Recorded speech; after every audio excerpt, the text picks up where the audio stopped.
Okay, great. This other anime called Restaurant to Another World that was just like about it was cute. It was very sweet, but I'm like I'm looking for Food Wars. So that's kind of where I'm at with anime. All right, everybody. Thank you so much for sticking around. We are back with Nerd Gaze. Our guests tonight are John H. Maher, like Bill Maher, My Yeah, Maher. It was so hard. yeah, you um, got it. and Eric Vilas-Boas. Is that correct? Vilas-Boas. That's right. Hell yeah. That's perfect. Fuck yeah. And I was gone for just a moment, but tell me a little bit about what we were talking about during the break. We were talking about Tempopo. We were talking about how Akira Kurosawa wasn't given his justice or his due as an auteur filmmaker. That's just some of what we were talking about, right? yeah. Perfect. We Yeah. we got a little lost there with a lot of A that. little all over the place. Well, it started with talking about like samurai movies and then like sort of like the irony and the criticism of imperialism and samurai culture in like Seven Samurais or Harikiri. And then yeah, and then where did we go? Well, we went to I mean, Tampopo at that and Food point, We've been Wars. at talking that point, about Food Wars for a large part of this. Like at that and point, why we it's so kind of relevant. got lost. Yeah, at that Yeah. point I just get excited about Food Wars. Well, it's important to mention Well, that you're having this very much like an introductory phase to anime, whereas like you were very much Yeah. you were really into anime like culture, right? Like what was your introduction to it, Rivka? And I'd love to hear it from John and Eric as well. Well, yeah, I mean, so the thing is with anime, so I've been reading comics since I was like 14. And I remember like people like I remember like being near the manga section and there was sort of this like there were people who read comics and there were people who read manga and there was like a disconnect. And I didn't want to be like a lot of the stereotype of who read manga that wasn't like Japanese people themselves, but like the Mm-hmm. stereotype in America was like a very specific kind of like it was like a specific kind of nerd that I wasn't ready to admit that I was. And so I was like, comics feel better because I'm reading like Batman and like to me I justified what I was reading. I was reading like a bunch of like stupid Frank Miller shit. It's fine. I have my own like Whoa, stupid. Whoa. whatever. Come on, Oh, Frank Miller. I look, I'm not saying Frank Miller hasn't said some dumb shit. I'm just saying, like, there's some very good works of his, I know. I was like a pre huge 2000. yeah. I was reading pre 2000 Frank Miller Batman, and then like I basically, and then whatever, and then I got into like Watchmen, I got into Sin City, all these things, whatever. But manga was always something that I was like, this makes me look like I'm soft. Like that's literally how I saw it. I know. I don't know who put that in my head, but I was like, this will make you look like you're one of those like kind of like it's a very specific type of nerd. And so I was like, okay, I'm not ready for that. I'm not ready for that. And so I did my whole like edgelord shit, and then eventually I started like opening up to more like the cuteness of like anime, right? And actually in quarantine, I've opened myself up completely to it. I started with watching Agretsuko on Netflix, which I love because I love metal and I also love like she's so cute. So Agretsuko, yeah. So I love Agretsuko, and then I got super not anime necessarily, but I got super into Studio Ghibli movies, like fit up the full thing. I was watching one like every day, like I got like the HBO Max, and basically when it all sort of like filtered into HBO Max, I was just like watching everything. Mm-hmm. And then my friend was like, "You need to watch Food Wars," and I was like, "Okay." So it's all pretty recent for me. Mm-hmm. And I'm sad that I've gone this long with like rejecting it or like pushing it away. Um, but I'm happy to be here now. Hell yeah. Okay. And we're still integrating Kurt. Oh right. Okay. So you still haven't you haven't gotten on like the grimy side of like anime yet. Like I mean like No. you have not dealt with like the like even like, let's say Full Metal Alchemist, which I don't think is a grimy anime, but a little bit more blood, a little bit more like action adventure stuff. You haven't touched that. And hell-bent on on breaking your heart too. I mean, let's Yes. be real. Yes. Like Very that much show so. wants to hurt you. Yes. Like, that's all that it real cares bad. about. Is that what got you Yeah, into it, John? like- The trauma. Oh yeah, absolutely. Dude, Oh yeah. it's really I'm a- good at it. I'm a childhood trauma kid. Like I wanted to be slapped silly with that shit. Like yeah, 100%. Because Yeah. what else are you like watching that for? Like Man, I was 4 episodes in and I was like, yes, this is all I. Well, A welcome I to think Thai Full Ice Metal Tea Alchemist- in the chat. Thank you so much for stopping by. We're here with John Maher and Eric Vilas-Boas. We're talking about anime.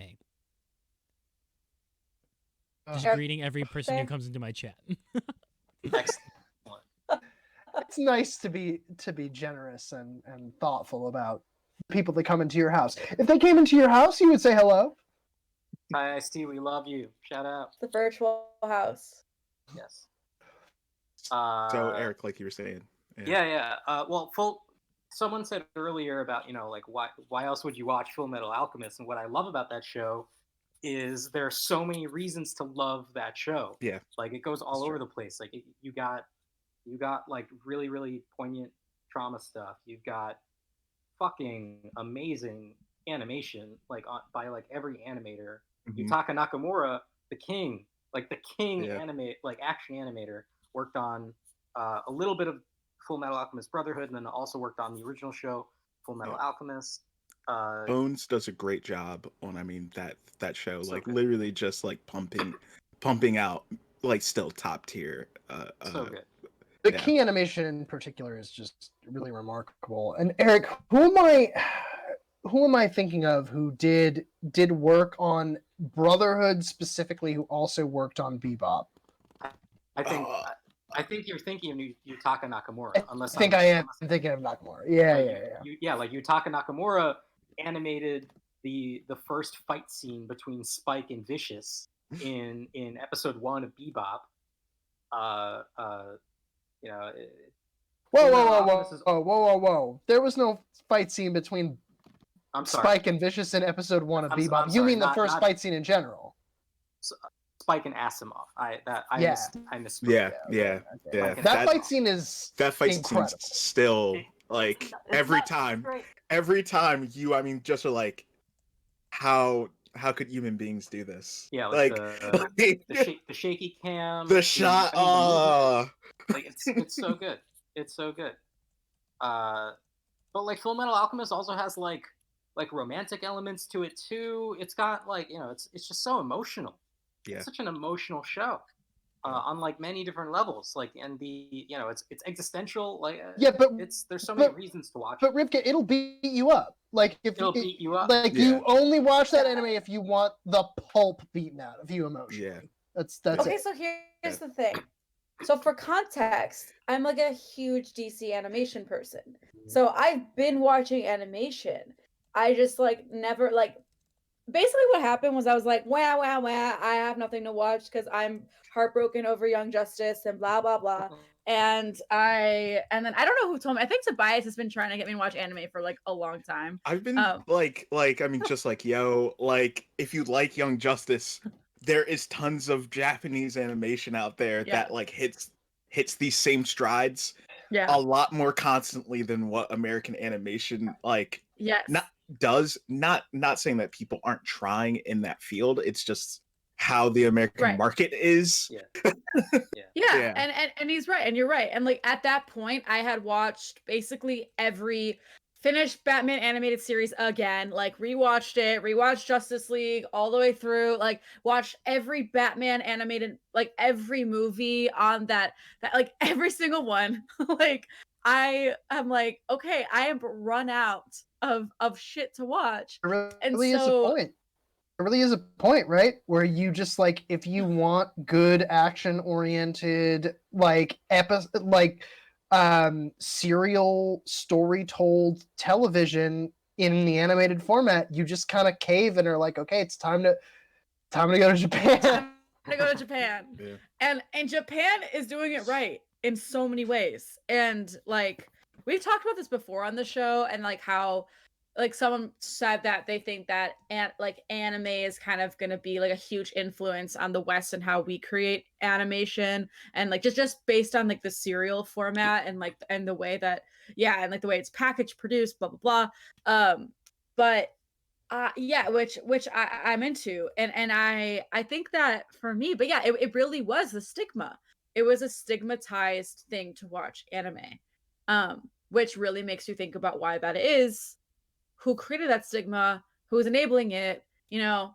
And also like the additional like, am I fetishizing a culture by like getting really obsessed with it, and like, you know, what part of me is obsessed, what part of it, I was just doing a lot of like just digging. Right. Yeah. I think it's also its Yeah. accessibility too was another point that we were talking about. How, you know, there's just volumes upon volumes, libraries of just like one collection. And to deep dive in it is just it's daunting. It's a daunting task. And I think it's significant that you did it during quarantine, that it was all available on HBO Max, that you had that resource and you were able to do that quick dive. And that's a relatively recent phenomenon, right? Like, you know, if you like, all the Ghibli movies are now available on HBO Max. Yeah. If you were going to try to watch all the Ghibli movies as recently as last year or a couple years ago, you would have to pay minimum like $16 per Blu-ray, right? Yeah. And that's the Ghibli movies are one of the best distributed, one of the best distributed anime studios like in this country. Period. You know, like, you're not even talking about stuff like Space Battleship Yamato or Space Runaway Ideon, right? Like shows from the 70s that are amazing and influential, and influential on anime, so which makes them influential on American animation here, but like are totally unavailable. Like you can't really find them. Like Crunchyroll has them sometimes, but a lot of these things are dependent on licenses. One of the struggles. Take a lot. Sorry, Eric. Cost a lot of money. But yeah, no, I was done. One of the struggles we had when we were putting together this list of like the 100 greatest sequences of like animated history, and I mean, we could go into this for hours about like what that meant and how we got to the point where we like figured out what that meant. What we basically landed on was stuff that influenced American animation and the American animation market, which includes the Japanese market and every once in a while some stuff from Europe, but very rarely anything from anywhere else. Although we tried to branch out a little bit. One of the things I found really interesting while we were going through this is like Eric and I started talking about streaming services, and the splintering of streaming is really complicated in that like we are all now very mad, legitimately, as consumers who do not have the money to spend like $10 a month on 8 to 12 different services when cable was significantly cheaper. We're all very mad that we have to spend $8 to $15 a month on 8 to 12 different services.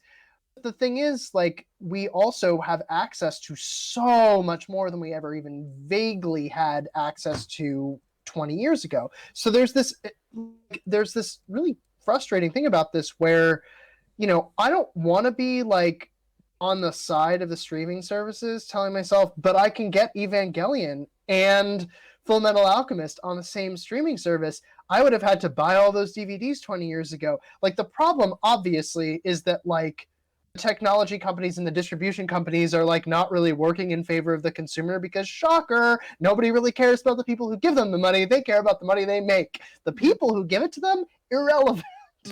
Anyway, we went pretty far down this rabbit hole a couple times, and it's kind of a fascinating question. Like, where are we going to end up in terms of the kind of animation we see here? Because for a long time, even some of the most influential anime was impossible to get here. Evangelion being a perfect example.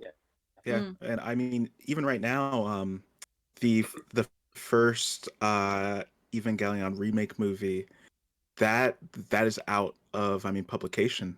You can't, and I don't even think you can stream any of those movies in the US right now. So like that just shows you like how much like just licensing shit is still so fucked up when it comes to pretty much anime. And but it's kind of scary. I don't like for anime to be under or any media to be under one household name, but I know Funimation has been doing a lot of work, spending a lot of cash to try to buy up every license that they can. I mean, it brought Cowboy Bebop back, and definitely brought. Don't tell Crunchyroll that. Oh God, yeah, and I mean, especially now with Sony owning them, I'm just now thinking that's going to be I know that actually. It's a shit show too. Don't say that to Jason DeMarco, founder of Toonami. Don't say that. just keep your damn mouth. I love that guy. I mean, but like, oh man, I mean, he's a good guy. Yeah, under capitalism, as we all are. Yeah, exactly. Exactly. Jason worked with us. Jason worked with us on the 100 Sequences project at Vulture, and one of the things that I really appreciate about Jason, with the full knowledge that he works for Adult Swim, which is a subsidiary of Cartoon Network, which is a subsidiary of Warner or Turner or whatever the hell, AT&T, some AT&T. Dude, I don't even know, and I don't care anymore. AT&T. Everything is owned by everything. I can't.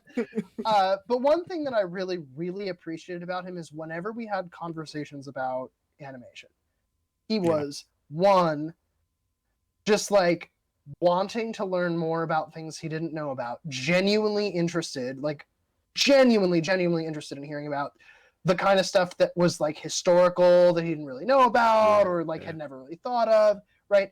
And he also like, he's a fan. He's not a guy who wants to make money off this stuff. He's a fan. He did find a way to make money off this stuff.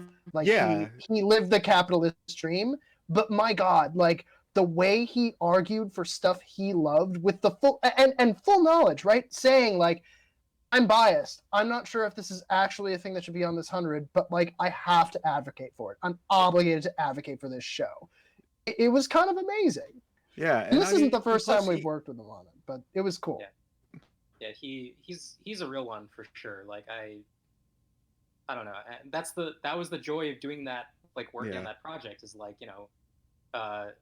it was him and like 19 other people who were also fighting for these things that they loved, right? Like, and that was sort of it. Like that's the ball game. Like that's victory in my mind, right? Yeah.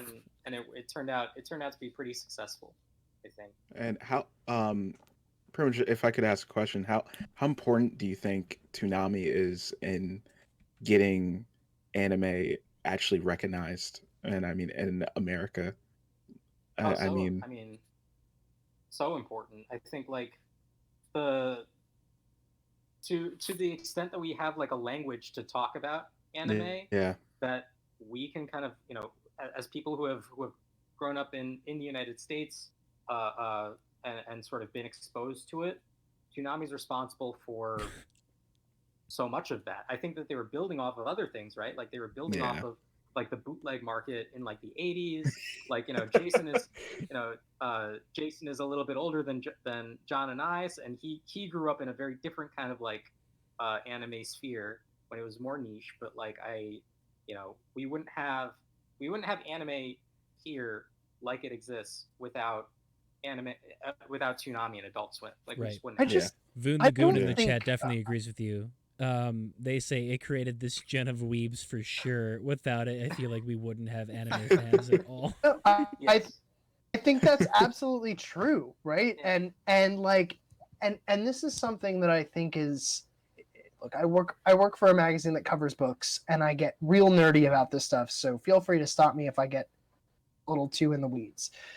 We don't think, I think for the first time in my 30-something odd years on this planet, I heard people who didn't like cover it talking in the media talking about the supply chain during the pandemic, because I don't Yeah. think they had even ever really thought of the fact that the supply chain is like how capitalism occurs.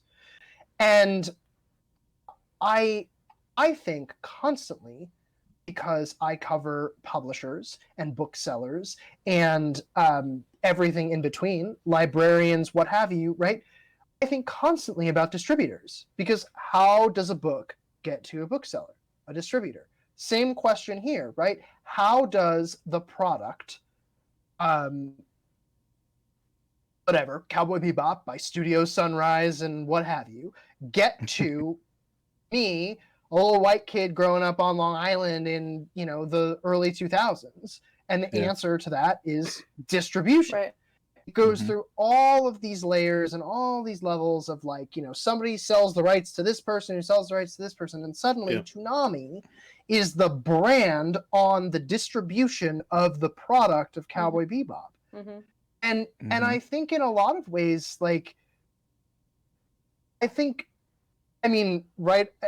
and there's a weird conflation of all this stuff, right? Like down to the fact that the last broadcast of Toonami, voiced by the same person who voiced Spike Spiegel, refers to the end of Cowboy Bebop in the in the last broadcast.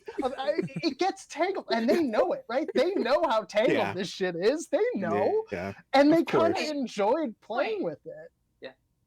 That's the point, though. That's Absolutely. that goes back to what we talked about WandaVision a couple weeks ago, and it goes back to it's also tangled for the sake of distribution and pushing the product. The reality is that it is unsexy.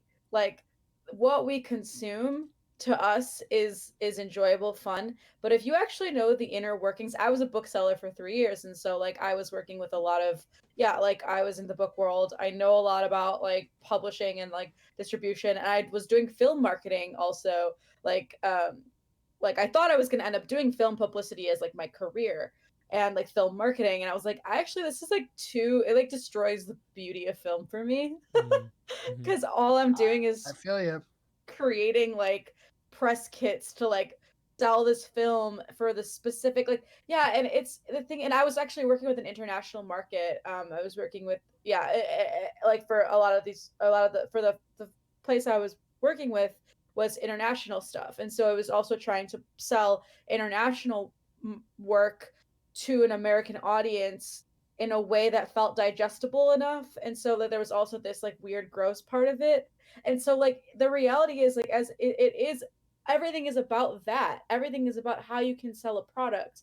And and you're right, Toonami's the brand. Toonami's the brand that and people don't think about it like this, because people just think about the consumption of media, but the actual production of media is really, you lose the romance of it. But it's also kind of the Uber brand, right? It's you're not going to Toonami because you're super jazzed about Toonami. Right. You're going to Toonami because you want to see X, Y, or Z product. But also later on, you realize that Toonami and what Toonami bought and what Toonami distributed extremely shaped your understanding of the world. Yeah. I mean, Rivka, you're talking about being a bookseller, which we have to talk about, but Ingram, nobody knows the company Ingram. Nobody knows who Ingram is. But if you have ever read a book in this country, Ingram has probably gotten you about a third of those, maybe half. Well, also maybe nobody more knows. Than half. Nobody knows that Ingram also basically was going out of business. Ingram did go out of business. No, right? Baker and Taylor. Baker and Taylor pulled, but we could. That's a rabbit hole. I was at the tail end of leaving my stopping to be a bookseller around the end, and it was Baker and Taylor basically went out of business, and then everyone was like, "Fuck!" and all the booksellers were like, "How do we sell anything?" And it was chaos. Whereas Toonami is it, right? There was nothing else from that period that did anything like what Toonami did. Yeah, they were. I mean, sure, you have. If you remember, if anyone remember, I'm old enough to remember when G4, the channel, number one existed. All right, number now we're two talking. was called. Yep. it was first called Tech TV Yep. instead of Tech TV, baby. Mhm. yeah, Screensavers. but they had like an anime block similar to Yeah. Toonami, which they Mhm. clearly ripped off Toonami. So many did, and I mean, Yeah. so did Stars. Right. MTV also did their own original animation block, but Yep. you know that was heavily inspired by anime stuff, and that shit was cool, but obviously never hit the same like heights. Yeah. What I appreciate about an entity like Toonami and Adult Swim is that they, especially in the like, probably not so much now, but like in the early days, they were definitely like, I get the sense that they were this like weird silo of Cartoon Network, like that, like no one was like watching what they were doing, so they could kind of like just do whatever the fuck they wanted to do, and so like they had a budget and a few people who were really into anime, like Jason and like others, and then they just licensed some stuff. You know, they picked their targets, I think really well, and like that's a testament to just like a few individual people's like really good taste. Yeah. And like that kicked off a lot more stuff.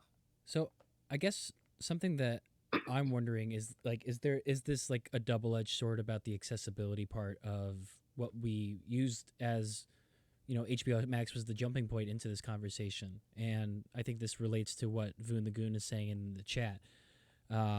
They said, also, can we discuss the market boom for nerd merch in public spaces? Went to the mall for the first time this year, and there were 3 stores selling that stuff, whereas when we were younger, there was nothing. So, you know, having it under this huge umbrella company, making it accessible, because everyone wants to watch The Mandalorian. What if there's like, okay, now there's a bunch of like X-Men animation in there. Okay, everyone wants to watch like the Snyder Cut. Okay, now there's a bunch of anime within the HBO Max. It's like you come in here for one thing, and then you can easily get sucked into another. The double-edged sword is that, like, it's this huge umbrella company, and they're gonna own everything. Yeah, I mean, so what we're saying is Hot Topic wasn't the only store that we went into when we were younger. Well, because well, Hot Topic when we were younger didn't. So I went to Hot Topic recently. If you see on the chat, I'm Frick Playson. But the play on Dick Grayson. Anyway, so I went into Hot Topic recently and Spencer's because I was bored and I was at the mall. I was in the suburbs. And I was like, oh, it'd be fun if I just like, I was like, what if I did it, you know? And so I went in a Hot Topic and I was like, what the fuck? It's all anime. It's all also like all the music shirts. I mean, like, I understand Hot Topic is like Hot Topic. They're meant to like adapt to popular counterculture. Yeah. I get it. But it was really fascinating. And then I went to Spencer's and there was all anime, like a bunch of like yeah, and I actually bought a Naruto shirt for my friend, like for their birthday. Like, and I was like, this is sick. Like, cool. I mean, we aren't even But talking also, about like, TikTok, you know, and how TikTok is affecting all of that sort of merchandising as well. yeah. Yeah. Right. And it's also like, it's just, but it's funny. Someone said Hot Topic went from goth to nerd Disney. And it's like Hot Topic, Hot Topic was like scene. It was like scene / goth, and it was more for the aesthetics. Yeah. And Invader Zim. Yeah. And like, I mean, right. Invader Zim is the connecting. The Invader Zim is the missing link there, right? I'm gonna be no fun in this conversation at all. Well, no fun. Invader Zim appealed to the emo, scenester, goth, MySpace user fandom, cartoon.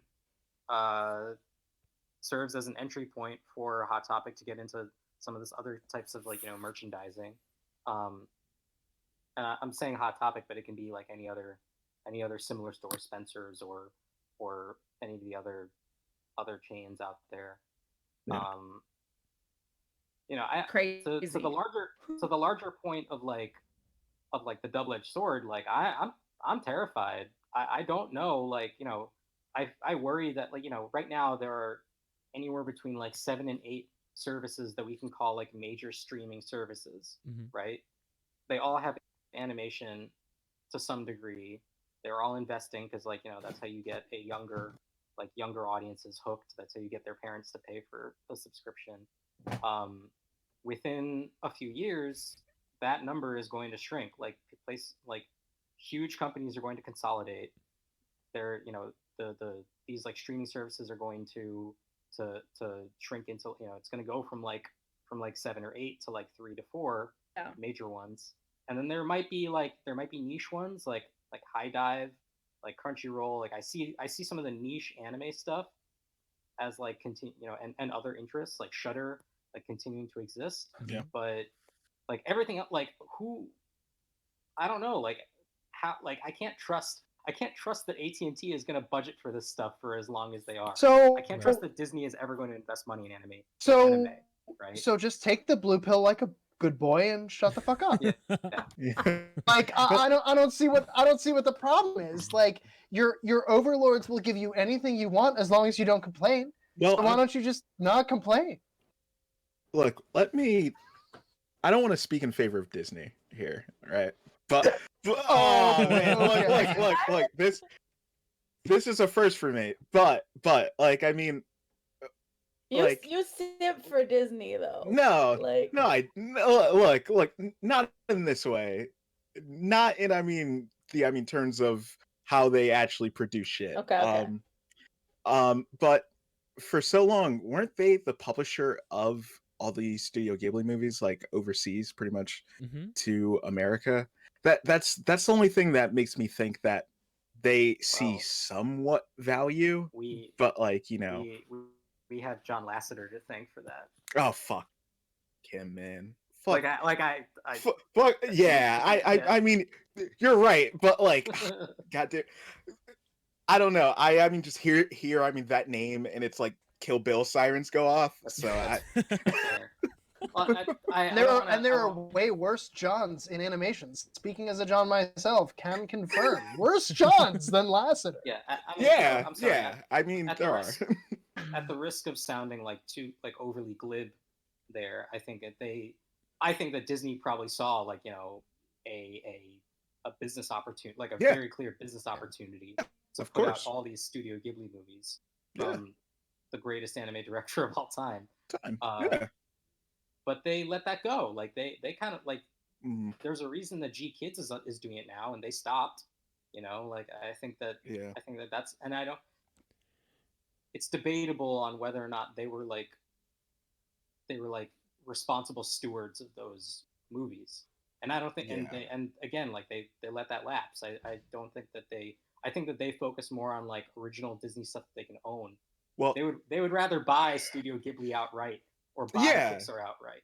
Yeah, I mean, I guess it's the thing of like, how much that Marvel and both Marvel and Star Wars changed the course of just the industry in general. Just of like, beforehand. I mean, I really like Tron as a series. I really like Tron Uprising. I mean, honestly think that's maybe one of the like better animated series of like the last like 15 years. Wow. That just never got a chance. But like, that all ended because, I mean, pretty much Disney was like, oh, we don't need that shit anymore. We don't need to like try to sell Tron to like young boys anymore. We got fucking Captain America. Holy shit. Let's go. Okay. Yeah. Good comment in the chat here from Ty Ice T. Have to think about the fact that they really kind of comment. whitewash those movies by recasting all the voices for white actors. For example, Dakota Fanning for the Totoro lead. Yeah. Definitely. Yeah, those are extremely white ass movies. I will say that it's really hard not to expect that to happen regardless, because what you're talking about in a lot of animation in the US is, especially in films, is if it's not Disney, nobody knows what it is, right? Like nobody knows what the brand is. So, and Pixar now, but only in the past 20 years. Yeah. A24 still gets so an what eye you roll. do is you try to So you're trying to drag people in based on the names of the people involved in the project. If I have thought about this recently because I was thinking about The Last Unicorn. I was on a podcast a couple weeks ago to talk about The Last Unicorn, and The Last Unicorn is like, if you go back and look at that movie, the cast is absolutely ridiculous. It's ridiculous. Have any of you thought about the cast of that movie recently? Mia Farrow, Jeff Bridges, Christopher Lee, like, and that's just like 3 people off the top of my head. Like, Richard Boone was the star of Have Gun Will Travel, which, like, I know nobody in our generation cares about, but was the first anti-hero on television ever, like, literally ever. Right, but if you have a stacked cast like that today in this time and age, it's like, it's a good sign that movie's gonna suck ass. Like Contagion is a good example, you know. I think that's a coin toss, though. Like, look at your. I don't know. I mean, it really depends on how you feel about the Ghibli redubs or the Ghibli, like, and that's. People have complicated feelings about those. Like, some people really love the redubs of Ghibli. Some people really hate the redubs of Ghibli. Yeah. Some people like both dubs. I do think you're right with the American animation in particular. It's like a gearing toward that, but it also depends on where it's made, right? Like, did any of you see Wolfwalkers? Because Sean Bean in that cast did not make me worry one bit. Wolfwalkers. I love Sean Bean, and it's worth a watch. It's just an excellent comment out of context. Also, Voon the Goon, thank you so much for subscribing. Okay. I've seen this before, but I haven't watched it. It's really good. It's very worth watching, and I'm gonna be one of those really obnoxious people on Twitter if something else wins the Oscar. It's the movie that should win. It's clearly the best movie in the running, and like, I say that with full respect for what Pixar did with Soul. Like, it's an outrageously remarkable movie. Soul is. I could go into that another day. But what year was it that a Pixar movie won when it definitely should have been another studio? And I can't, because this has happened multiple times, but I can't remember what. Was it the year that the year that Your Name lost? Because that's a which infuriating year. Yeah. But I mean, there was another one too that I just, anytime there is like a Disney movie and I'm running, I just put my hands up, because I remember all those interviews a couple years back of being like, so what do you guys vote for when it comes to animated movies? Well, my grandkids really loved like Finding Nemo. I love those interviews because they just take the fucking mask off. Yeah, right? just it's like, what's wrong with that? It never has a case been better made to replace everybody in Hollywood. Yeah, like the shit is over. Like, burn it down. You guys have no care. You guys have no care for this art form, yet you want to so badly say what is best. They're so annoying. I can't. Well, can we talk about industry plants? And I don't know, and I'm trying to think about it in the context of what we're talking about, but it's like a trend of movies, and it just feels like it's factory made, but there is a lot of artistic merit to it. It's like a trend would be like the white lesbian movie that came out every time after Portrait of Lady on Fire, or what are some other things like that? There's talk on TikTok right now of this band that's an industry plant that's very much like, the government's out to get you, everyone deserves birth control, and they have like all of these like lyrics that are just like hitting up on trends that are talking about things. Do you feel like the way that branding and marketing is happening is negatively affecting the way that artistic decisions are made? Yes. I literally run a branding agency that specifically goes against everything that industry plants are made for. Like, everything I believe in is like to destroy and dismantle this idea that you have to tokenize an identity in order to make it interesting. And you have to tokenize, commodify, and capitalize on like I've been thinking about this a lot lately, but like it's interesting you say that. I actually remember what movie you're talking about, Kurt. After Portrait of a Lady on Fire, there was another movie that was like extremely similar, and it like had a very similar trailer Right. too. And And I was someone like, why mentioned the it in fuck? my chat this morning and was just like, this movie was beautiful. And I was just like, well, it felt like an industry plan for me. I never really gave it its merit. But they were like, it was really great. It was a good time. Are we gonna talk about new Disney movies yet? Let's do it. No, Like- Identity was a mistake. The whole concept. And let me be real, like white men are the people who created Identity, so like let's go at the people that deserve it. Like Right. I mean, yeah. I mean, race was created to create a caste system and weaponize people who based on like a simple thing, as in their color of their skin, blah blah blah blah. But identity politics has become really twisted. Like the people who coined identity politics were Black feminists in the 70s.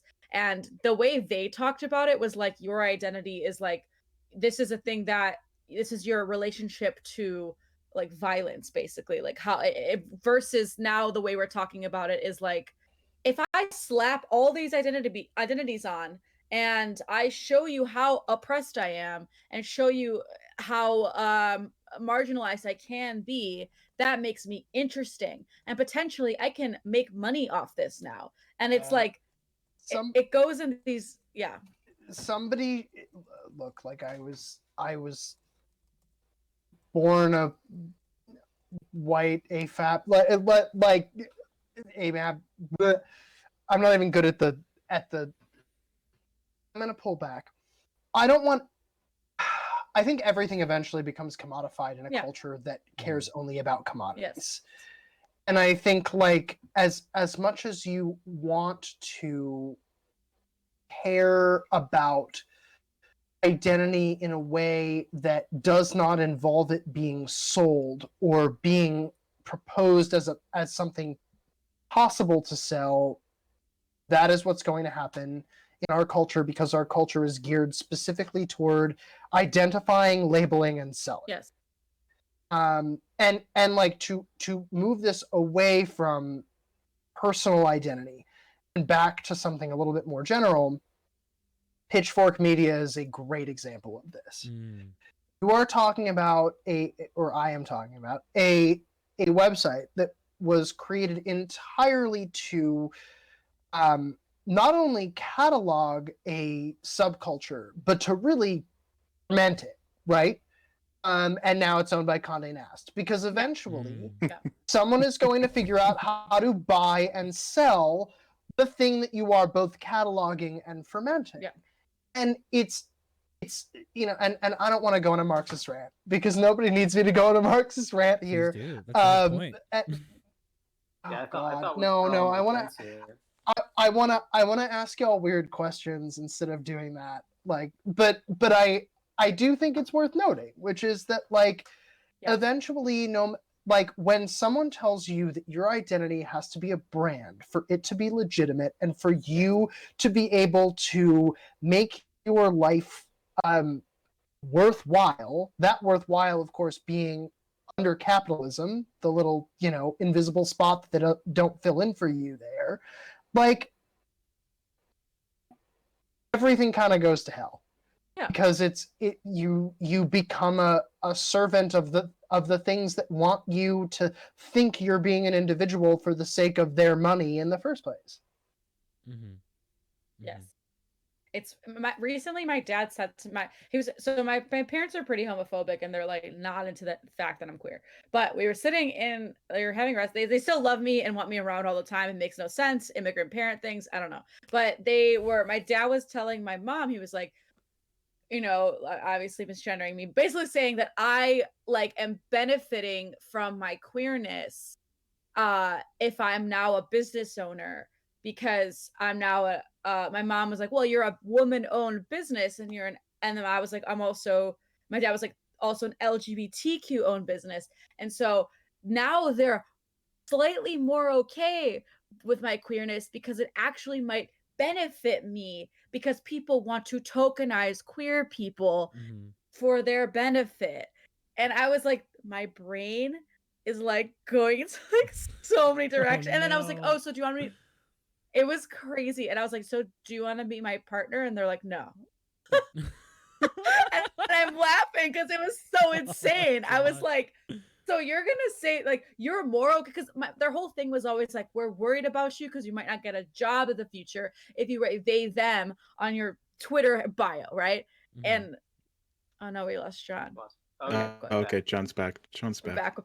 All right. But like the irony is like they were so worried about that, and now it's like it's so like to be like a queer business person is like now you get more like it's so fucked. It's all backwards. And my belief in that is like we've lost context and historical understanding of what people have had to go through in order to get to the place we're at. And now things like TikTok, things like TikTok, Instagram, whatever, branding websites basically Mhm. have basically created identity as a sole marketing Yeah. like Yeah. marker. Well, And as artists and content like- creators, we all like internalize that shit.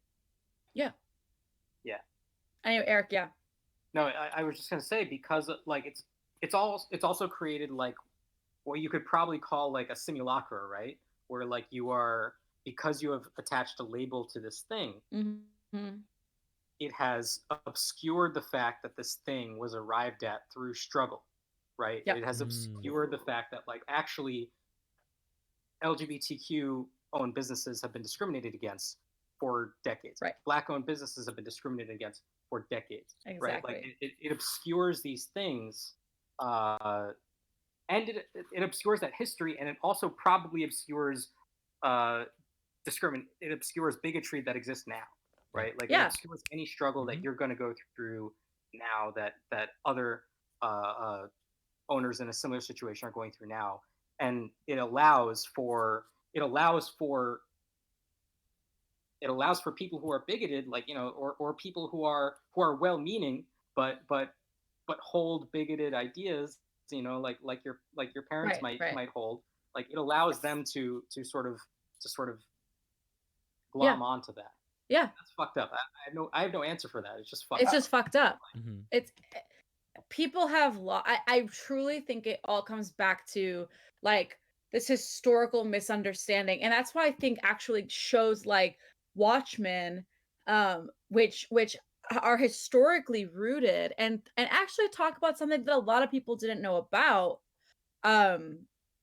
like the Tulsa Massacre. Like a lot of people were like, wow, I actually didn't know about this piece of history. Mhm. And then and does a really good job bringing into modern day like racism and anti-blackness and like what's it called, like slave patrols, the police, but like it's the thing is that I'm constantly baffled by, especially when I'm like on TikTok and watching like people with their identities and like, you know, everything.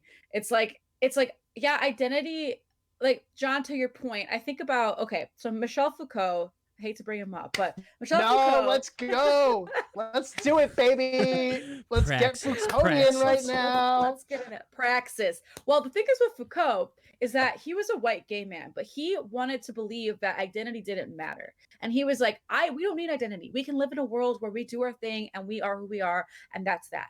And it's like, yes, you as a white gay man who passes in the world as in the way that you do can do that. You don't need like you don't, there's nothing about you that's gonna make anybody like there's nothing about you that's like controversial in any way. And so like physically, you know, how you move through the world. And so his whole thing was like erase identity, right? And that's why like a lot of times when identity politics became a thing, it was less about being like, let me flash my identity, and more about let me create like a legitimate like analysis about why my identity matters in relation to white supremacy. And the thing is with how we're navigating identity now is that, as you said, we live in a society where everything is a commodity. And Mhm. so we've managed to package our identities. And it's totally ruptured any sense of historical context, because like, and going back to what you said, Eric, like we somehow like we're like doing this backwards logic thing where it's kind of like the what's it called, affirmative action. Like people get upset with affirmative action because they're like, well, why are these people getting opportunities? It's like, because they never fucking did. Right. Yeah, They so never fucking did. Be affirmative fair to- action is the argument. Right. To be fair to Foucault, he did look like a dick. So if you He continue to Did walk look like a away dick. looking like a dick, people are going to treat you like a dick. And I don't just mean that as in like, you look like an asshole. He literally looked like a penis. A penis. So like He had a bald there's head. real- Yeah. All right, I'm tooling around, but like tooling around. But honestly, like I think this is a conversation that's really sort of difficult to have, but worth having. Like the friends of mine who are not white who watched Soul have very different perspectives, especially if they are black, on Soul than the white folks I know who love jazz and love hip hop, who really want you to know that Soul was a perfect movie. And like, wasn't. look, like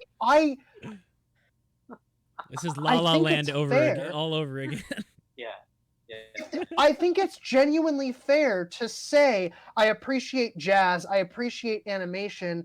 I have never experienced life as a black man. I'm gonna step out on the opinion here and listen to other folks' perspectives with the full knowledge that like whether identity is a mistake or not, we can't do shit about it because identity has been used to suppress people for thousands of years. Like and like I can give you my idea of how I feel about it as a movie, but ultimately like the context is more important than that.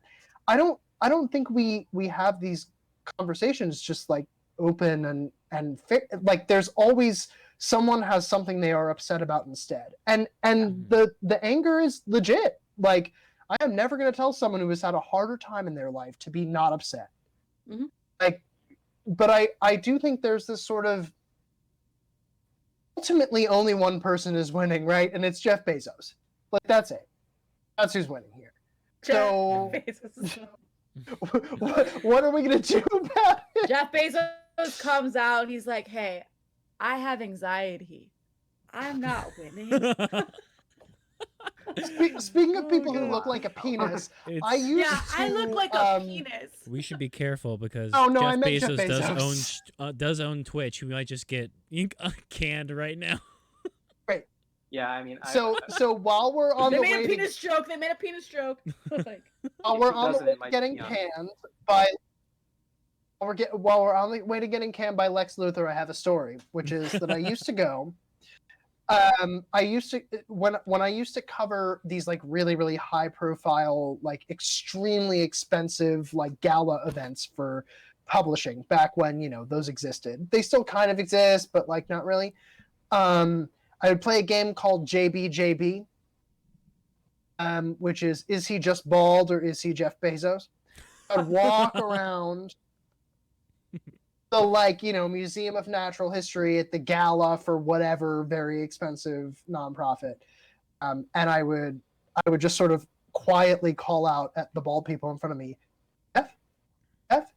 I've never found Jeff Bezos in that game. Like I've always lost, or maybe I've always won. It depends on your perspective. Yeah, that's because Jeff Bezos but doesn't it's go to the National History Museum. He goes to the gym to get yoked. Yeah, he's getting huge. Exactly. You're right. Huge. Lex Luthor was definitely the right analogy for you. Yeah. that was Oh Yeah. shit! What did I just come back to? We're talking Daddy right. Bezos, Guy who owns Bezos us. bucks. Daddy Oh, Bezos, okay. yes. I lost my mind. Is what you're coming back to. Oh shit! John, We- weren't you gonna ask us questions or something, or you're gonna have a prompt for us? Yeah, what was the prompt? Well- Let's go, John. I have one prompt question. And I would love to hear folks' ideas in the chat too. Like this is a infinitely explorable idea. I think I could be wrong. But my thought on this is this. What is a piece of like genre-y fiction of some kind, like some that isn't stereotypically nerdy, like isn't necessarily in a nerddom, you would like to put another type of nerddom on top of? So let me give you an example that is not my actual example, but can like illustrate this, right? Like, what if Godfather took place under the ocean in 2045? Like, that's kind of the idea that I'm going with here. Cross genre. So like if you could take, right, cross genre, but like taking a genre that is deliberately not what we would consider nerdy, right? Not anime, not comic book, not like, but just like a genre, and fold a nerdy genre on top of it, what would you do? I mean, And I mean this in terms of like take a classic property that you love and go hog wild with it. Like, no, there's no repercussions here. I can go first. I think it'll kind of be like breaking the rules of what you're saying. But it would be Blade Runner. Take everything about Blade Runner, but get rid of all the villainization of Eastern Asian people. Interesting. Like, it's not quite under my rules, but I think it's some more interesting concept. I think I love everything about Blade Runner, but like let's throw it somewhere else. Like, why does it always have to be this idea of futuristic where it's like, oh, Japan, it's like the Eastern Asian people are like the villains of this story, and like that's what always weirded me out about that story. And then I only recently got into it like because I love Harrison Ford, and then I started watching the movie. I really like Philip K. Dick stuff, but that's the thing that always weirded me out about it. I was just like, I didn't understand that aspect of this and in this genre. So that would be mine. Yeah. And I mean, you can go, Eric. It's cool. It's cool. Sorry. I wonder. No. I'm sorry. I wonder how much of that is like a almost like a post-war. How much of that is like locked into like post-war / like because there was like a like in the decades before World War II there was like yellow fever, like already that existed beforehand. In the decades during in the time during World War II there was obvious war propaganda. In the decades after there was like a different kind of yellow fever, right? Like this idea that like everything is made in China or like every like Sony is like kind of eating up American technology and industry in like a different kind of way. I wonder, and I actually don't know a ton about Blade Runner. The last time I watched the movie was many years ago, and I did not see the sequel, which I want to see, but I haven't seen it. But I'm curious how much those like that like segment of discrimination and ideology like carried into Blade Runner. I don't know.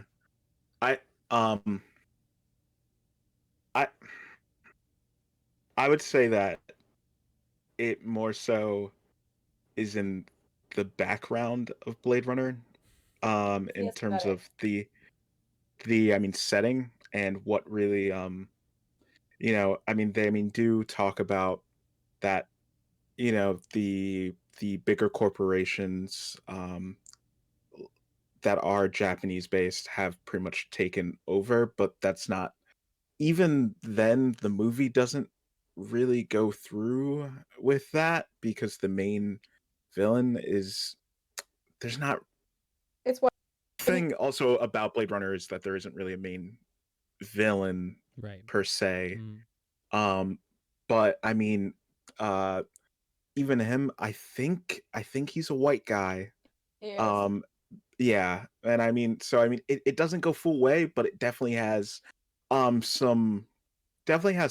things of the era of it's the world that's built in, right?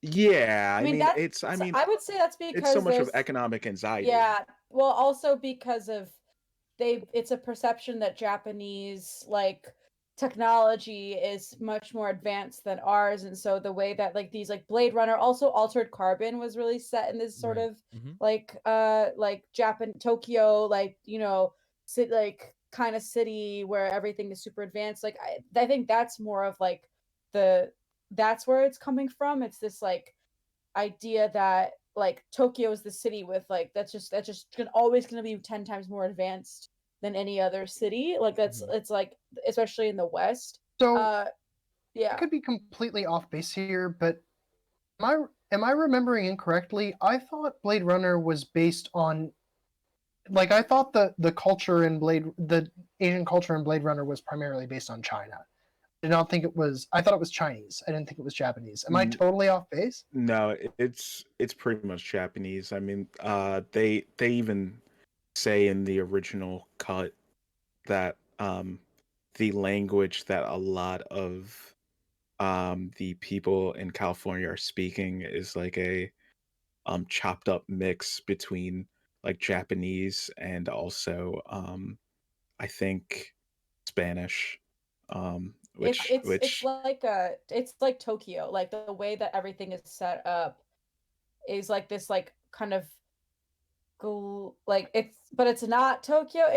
But before we get hung up on this, I didn't want to like virtual signal with all of this, but I wanted to say like a good version of that would be like The Fifth Element, where I got everything I wanted out of it without it being like overtly racist, except for like, I don't know.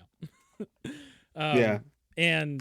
And to lighten things up, I poop my pee-pee pants in the chat says, to answer your question, John, the genre is sports, but make it gay. Yeah. Well, I was going to say, because I'm trying to understand your question a little bit better, John. So like, I mean, I can just give you an example. I can give you an example. Give me your example. Give me your example. All right, fine. I want The Sopranos to be a space western. Make a space western Sopranos right now. Where is my fucking space western Sopranos? That isn't even my answer, but this is an example of what I'm talking about. It's Deep Space Space Nine. I'd watch Nine. the shit out of a Sopranos space western. True. But that's not what I want. I want Tony Soprano, the weird head ridge. Like, do you know what I mean? Right. Like, and anyway, so that's sort of what I'm talking about. So you're taking like a major Sopranos is not doesn't necessarily have to be. No. Okay. Doesn't have to be. So Okay, like for me, my answer is I want the book, but most importantly, the 1990 ABC miniseries adaptation of Lonesome Dove, featuring Tommy Lee Jones and Robert Duvall, and also Danny Glover and Diane Lane and Steve Buscemi, and just like an absolutely ridiculous cast, but which has been completely forgotten. I want it with cyborgs. Fuck that terrible Westworld show. Like I want an actual. I want it done right. I want a good Western turn into a cyborg show. So that is my example. John, it is not you should watch the Justice League Unlimited 2-parter. Yes. The Once and Future Thing. Yes. Parts 1 and 2, where they're in a Western and it is sci-fi, and there are like definitely cyborgs. I'm pretty sure. Yeah. And Batman Beyond is also Jonah Hex. Jonah Hex. That's a great other point. Where is my Legend of King Arthur and the Knights of the Round Table as a like really as like an FMA style anime? Like where is my Full Metal Alchemist style, like Thomas Mallory's Mort d'Arthur? Mm-hmm. These are the questions I have. Why hasn't, if everything is sellable, why hasn't everything made exactly the way that I would buy? I mean, I definitely want like more sci-fi Western animation. Like I pretty much, so there's a lot. My favorite style of comic books and graphic novels is sci-fi Western fantasy. So like East of West and like Six Gun, like stuff like that. But like I don't know about you guys, but I don't think there's enough of sci-fi or Western animation, period. But like I'm interested in that. But I'm thinking, I'm like, okay, so if I were to take what's a show that I like? But see, I don't like a lot of mainstream stuff. So I'm trying to be think. niche about it. Not to sound like a dickwad. Yeah, there's no that's not the prompt. No, but it's kind of like, okay, all right. Actually, someone else go. I'm gonna keep thinking. Just have fun. I want Haikyuu, volleyball, sports anime, but like make the Dead or sport alive. Blitzball. Make the sport Blitzball from Blitzball. Final Fantasy X. Yes. Like I want Blitzball is the best part of Final Fantasy X. Unbelievable. The So good. the game sucked. Like the mini game for Blitzball was terrible, but the concept of Blitzball, like the structure of the game Mhm. and the sphere, like underwater thing that you played in was fucking awesome.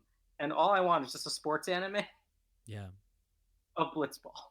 That's it. That's mine. that would be dope. Blitzball. Hmm. I just want one thing. I just want an anime about the Besaid brawlers or whatever their team name was. I think that would rule. All right. Okay. Tobias, I want- think you're up. All right, Tobias, go. I was gonna say, I don't know. I feel like this has already been made for me, so I'll just say, I think Looper really Ooh. captures Mhm. what I want. I just want a really good noir, and then have that be mixed with sci-fi. It also comes with time travel too, so just that already hit. The only thing that thing is missing is more Paul Dano. It needed to have 20 minutes more Paul Dano I being think- like a scumbag. I think I have inadequately explained this question. I do not mean Or like you're saying how that do we you, all how do did you it make wrong. the perfect. Yeah, I think that's what he's really saying. No, I haven't mean gone yet. literally like what I mean is literally pick a great thing that you love that you think is Okay. perfect as is. Okay. Mhm. But if you could, as some perverse, like bizarre director, recut it or remaster it to make it something different but the same, you would. So again, for me, I want at the end of Lonesome Dove when Robert Duvall's character is dying because he got shot, I want Tommy Lee Jones's character to reveal that he was a cyborg the whole time. I want Robert Duvall's character to say, no, I will not become a cyborg. I will die instead of becoming a cyborg, and have it become a really complicated metaphor about... Anyway, I could be... Mhm. The thing about describing your this wrong, too. examples is that like it feels like there's so many things that are you thought- derivative of it, because Alright, like even in yeah. the chat And I feel someone like said you've- Mando is a you've thought sci-fi about western. this. Yeah. Yeah, I was gonna say I've known John for a long time, and he's talked a lot about Lonesome Dove for a long time. feel like This is coming you're from a very ruminating. particular place. I feel like It came to me today. Like this is not that like ruminated a thing. I just like I genuinely wanted like I wanted to hear if somebody could just like throw a total wrench in something they Okay. deeply love and think is perfect and don't really want to be something else, what they would do. Here like The Sopranos as a space western was sort of another example for me. Or like I don't know, like the Wire under the ocean, or like pick go actually- wild. Like I have fun. actually think, and it might not be that wild, but if you were gonna set Tony Soprano as like the final boss of The Wire, like if you were gonna replace everything that happened in The Wire season 5 with like one of the episodes of The Sopranos where the task force that's going against organized crime in Baltimore has suddenly targeted Tony Soprano, that would fucking rule. Like that would be one of the greatest crime shows of all time, because you would get the best of both worlds, and you get two shows where nobody wins ever.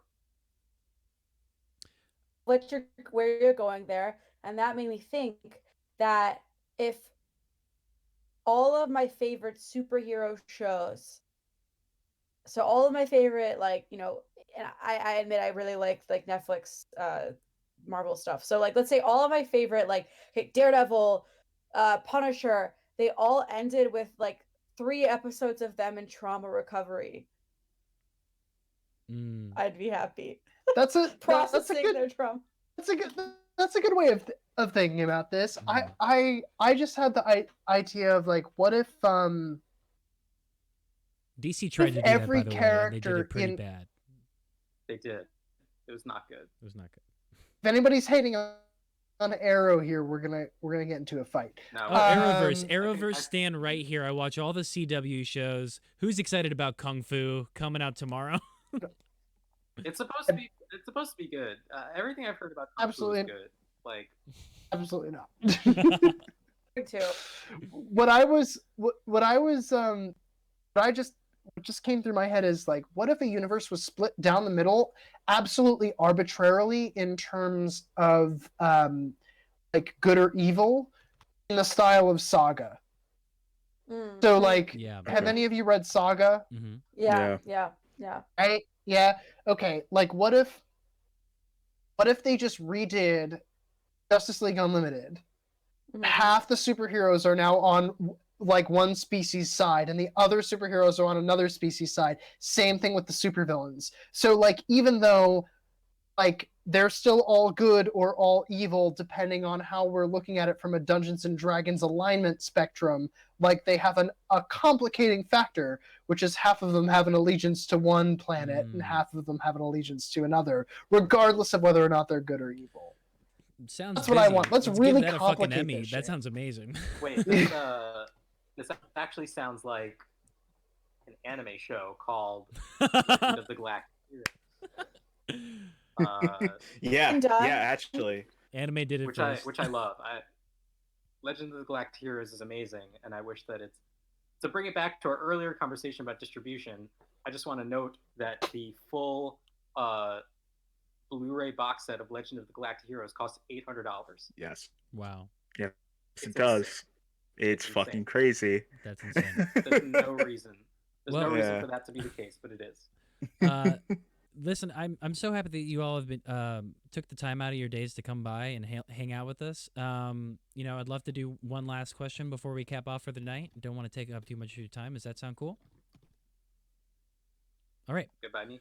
So let's all go around and we're going to talk about one piece of content that we're really excited about and one thing that we're dreading. And the reason I'm asking this question is because someone in the chat said, and I Poop My Pee Pants says, they're about to make a Powerpuff Girls live action, so we'll see how that goes. So that's going to be my thing that I'm dreading. I'm dreading how that's going to turn out. I don't want that. Why are they doing that? I have no Why idea. are they doing that? So I hate them for that. one thing that you're excited about, one thing that you're dreading.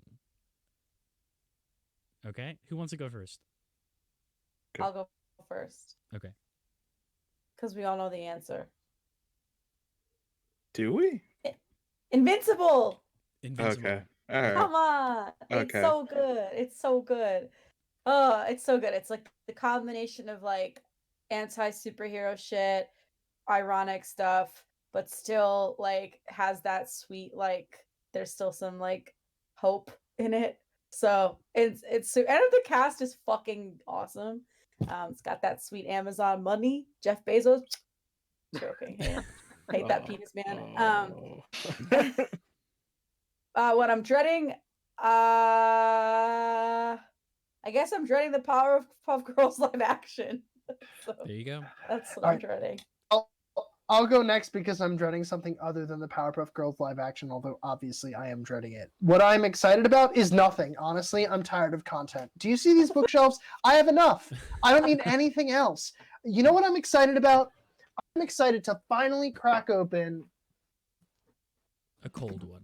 this series. Since we were Oh. talking about manga earlier, this is Takehiko Inoue's Vagabond.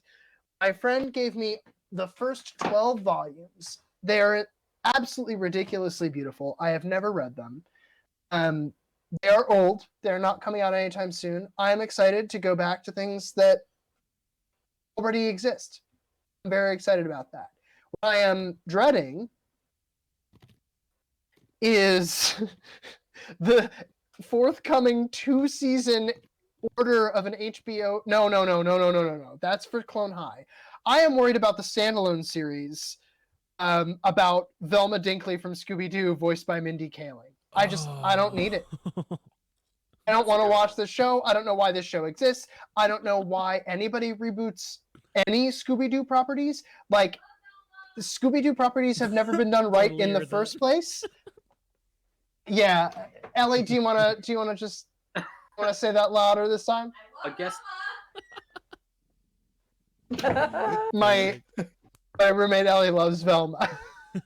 I don't want this show, and frankly, like, I mean, Mindy Kaling doesn't do much for me anyway, so like that's my, but yeah, deeply dreading. If that is HBO Max's idea of like how it's going to make money on animation, I feel like it's going to murder the medium in 2 years. So anyway, next.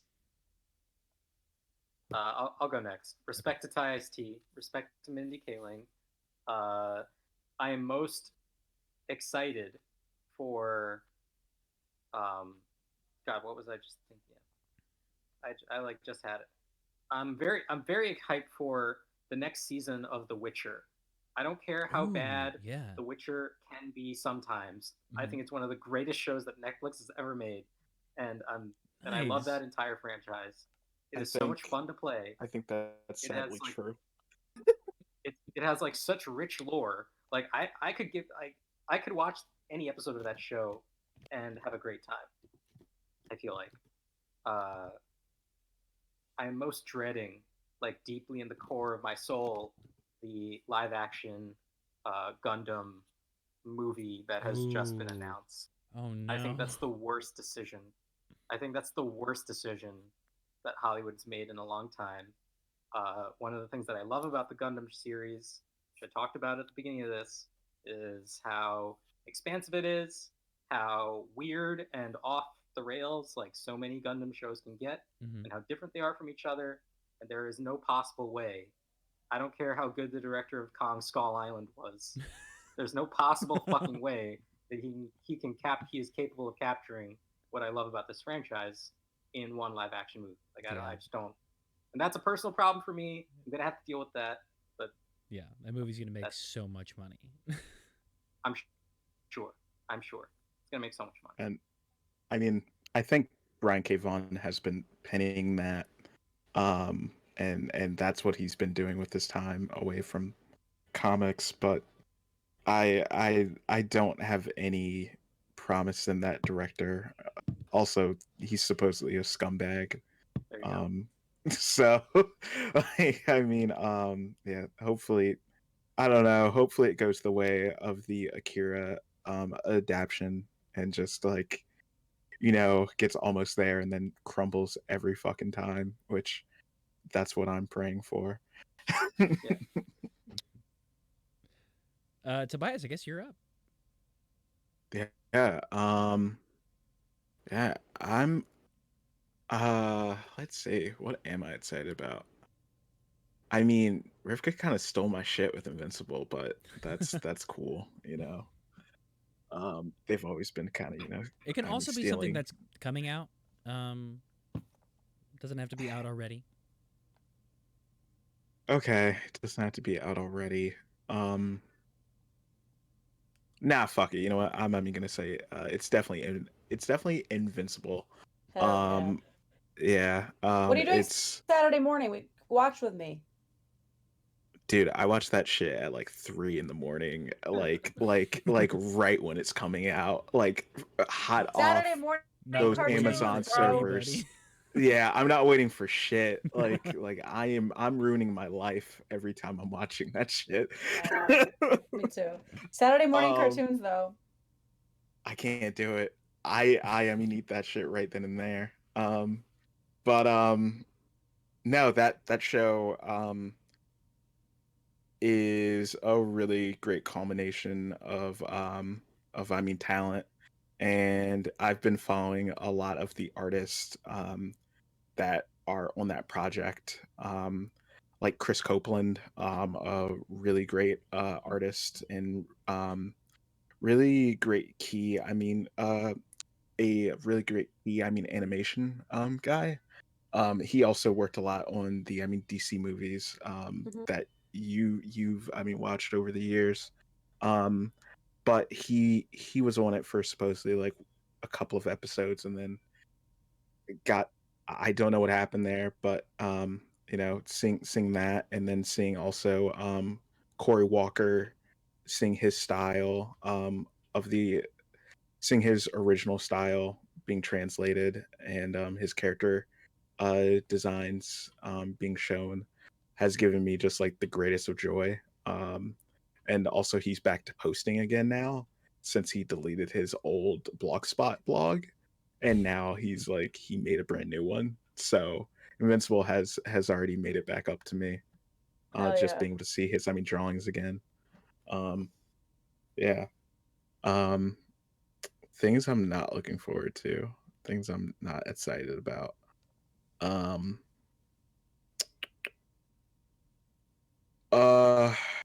Marvel movies. I don't want them to come back. They can like I mean, I think I just like I follow a lot of action figure Instagram pages and Facebook pages, because I collect that kind of shit. But in the recent months, like there's been more like Black Widow stuff, and more Shang-Chi merch that is about to come out, and also just seeing Bucky and Bucky and Winters, fucking Bucky and Falcon stuff too. And I just am like, wow, we really went like a year without like any Marvel movie. What a great year. And horrible in every other way, but like Jesus, what a time. I'm sorry we're ending now, because I'm really excited to talk to you about how great it was that we didn't have a single Marvel movie this year. Hey, like, you have to do this again. Welcome back. You're both welcome back. Kurt loves that shit. I what's the word? I file it. I'm a Marvel marketed. file. Yeah, I'll watch the movies, but like, and I'll talk about how like fun they are, but I'm not in love with them. The only reason I bought the Disney Plus account was so I can watch them endlessly. I watch like Thor Ragnarok almost like every 2 weeks. Just because it's like I do love Thor Ragnarok. Yeah, because it's so predictable. I know what's coming up. I'm so happy when I'm done watching it. I love Taika Waititi, and so it's just like that's I don't know, that's like my retail therapy. I just watch that movie over and over again. But I didn't get to say what I was excited about. And that is the Last of Us TV adaptation. That's going to be done by Craig Mazin. I love Chernobyl. I know he's going to make a really fucked up TV show. So I'm really excited about that. What I'm dreading is the Blue Beetle movie. And that's only because I really want to write the Blue Beetle movie. I'm going to get you to do that. I know, you tried so hard. I still have a chance. You could still write something. I know. The good news is you could still write the Blue Beetleboard movie. The Blue Beetleboard movie. Oh my god. Have you Personally, I would love to see you write. Beetleborg. Absolutely not, but I know that it exists. Revisit that TV show, because it has a twist that you don't think. It's about ghosts. It's about possession, and it's on Netflix. So if anyone wants to revisit Beetleborgs, it's there for you. But that show's about ghosts, which is really weird. If anyone wants to do a co-revisiting of it, look, I've revisited some of my childhood shows. I've revisited Beast Wars. I don't need it. I've learned my lessons from the attempted revisiting, and I'm good. I'm cool. Like, do I want Animorphs to be adapted into an animated series? Of course I do. But am I going to reread the books right now? Absolutely not. I am not going to read those books at all. I'm very sorry to say, but they recently put out the Beast Wars action figures again, and I like, and they're great action figures, just a bad show. The best part of that entire franchise is the toys. Like that's the truth. 100%. Absolutely. Way more thought went into how to make or like transform as a toy than into the entire plot of that show. Yeah, there's no real plot other than, hey, we got to get that energon, right? Hey, look, we just plopped down on this planet and we just got to get that energon, but we'll find a way to make this into a thing, and then it goes into the transmetals shit that makes zero sense still. It's a metaphor for oil. Energon is oil, but it doesn't actually go anywhere far. No, but it doesn't go anywhere, so it just yeah, exactly. Eric, John, thank you so much for coming on the show. Where, if anyone's interested in reading some of your work and finding out more about your projects, where can they visit? Eric, you want to go first? Yeah. So I'm the anything published on the entertainment section of Observer.com. I am in some way responsible for good or bad. So you can read me there. You can read my writers there. My personal website is ericvilasboas.com, just my name.com. It's not updated, but I don't know. Maybe there's something on there that will be of interest to nerdy people. You can follow me on Twitter at _VB_. And that's it. Thank you. John, how about you? Don't read my work. Read Eric's instead. Easy enough. Newsletter. Hype the newsletter, you idiot.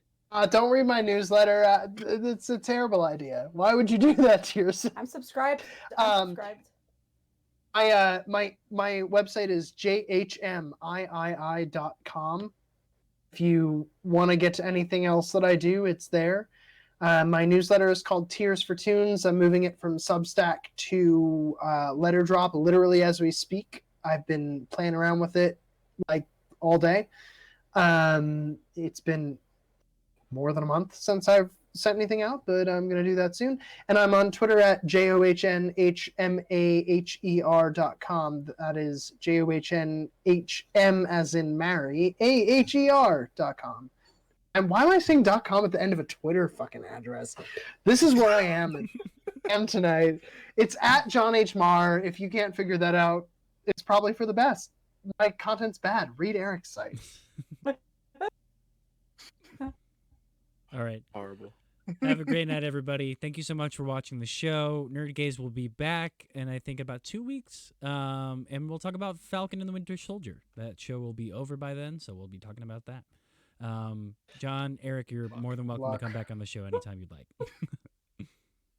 Thank you guys so much. Thanks, y'all. It's been so much fun. Fun to hang out. This has been fun. Yes. Bye. Peace. Bye.